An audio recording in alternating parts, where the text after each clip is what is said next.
पुढची महत्त्वाची बातमी आपण पाहूयात। प्रसिद्ध गायिका आणि आमदार मैथिली ठाकूर मुंबईच्या दौऱ्यावर आहे।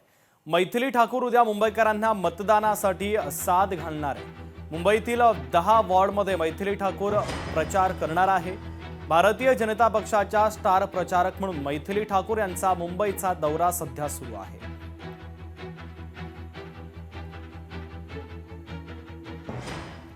ईव्हीएमच्या संदर्भात प्रकाश आंबेडकरांनी सुप्रीम कोर्टामध्ये धाव घेतली होती। आम्ही विरोधी पक्षांना तेव्हाही विनंती केली होती, आम्हाला तुमच्याकडे असलेला डेटा द्या। सुजात आंबेडकरांनी वक्तव्य केलं। डेटा सेट दिला तर सुप्रीम कोर्टामध्ये मांडणी अधिक स्ट्रॉंग होते। विरोधकांनी डेटा का शेअर केला नाही त्यांना जाऊन विचारा, सुजात आंबेडकर यांनी सवाल केलेला आहे आणि हा मुद्दा देखील पुन्हा त्यांनी उपस्थित केला आहे। ईव्हीएम संदर्भात बाळासाहेब आंबेडकरांनी हायकोर्ट सुप्रीम कोर्टमध्ये धाव घेतली होती। तिकडे त्यांची याचिका दाखल आहे। आम्ही विरोधी पक्षांना तेव्हाही आपल्या एक विनंती केली होती की आम्हाला तुमच्याकडे असलेला डेटा सेट द्या। तुम्ही जर तुमचा डेटा सेट दिला तर आमची हायकोर्ट आणि सुप्रीम कोर्टमध्ये मांडणी आणि बाजू अजून स्ट्रॉंग होते। विरोधी पक्षांनी तो डेटा त्यांचा का शेअर केला नाही हा त्यांना जाऊन विचारा। लातूर महानगरपालिका निवडणुकीची रणधुमाळी सुरू आहे। 17 अपक्ष उमेदवारांचा शिंदेंच्या शिवसेनेमध्ये प्रवेश झाला।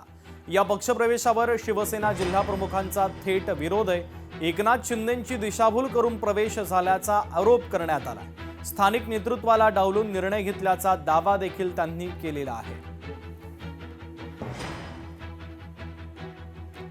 बीडच्या परळीमध्ये शिवसेना आणि राष्ट्रवादीमध्ये संघर्ष पाहायला मिळतोय। एमआयएमला सोबत घेतल्यानंतर शिवसेनेने आक्रमक भूमिका घेतली।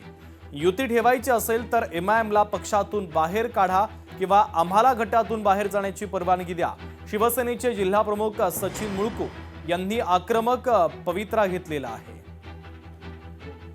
एमआयएमला सोबत घेण्याचा शिवसेनेचा कुठलाही विषय या ठिकाणी येत नाही, कारण एमआयएम सारख्या जातीवादी पक्षासोबत शिवसेना कदापि त्या गटामध्ये राहू शकत नाही। एकतर राष्ट्रवादींच्या गटनेत्यांनी आणि त्यांच्या नेतृत्वांनी एकतर एमआयएमला त्या गटातून बाहेर काढावं किंवा शिवसेनेला गटातून बाहेर जायची परवानगी द्यावी। आम्ही बाहेरून राष्ट्रवादीला पाठिंबा देऊ, परंतु एमआयएम सोबत आम्ही एका गटामध्ये राहू शकत नाही, हे एकदम क्लिअर आहे। आज जे शहाणपण सुचलं आहे अंबादास दानवे साहेबांना, त्यांनी जे ट्विट केलेलं आहे त्या ट्विटमध्ये त्यांनी सत्यता पारखायला पाहिजे होती। परळीमध्ये शिवसेना, भाजपा आणि राष्ट्रवादी काँग्रेसची युती करून आम्ही लढलोत।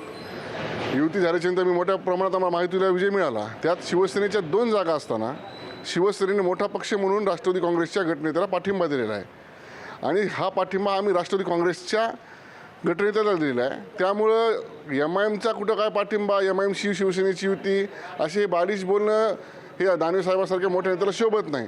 आणि त्यांनी स्वतःच एका दंगलखोर रशीद मामूला पक्षात प्रवेश देऊन आणि आम्हाला शिकवायचं की एमआयएमचा कोणी युती केली, एमआयएमची युती केली, हा एकदम चुकीचा त्यांनी उचललेला एक नरेटिव्ह पसरते। त्यामुळे त्याला महत्त्व देण्याची आवश्यकता नाही आहे। लोकशाही मराठी ऐका, पहा, जागरूक रहा।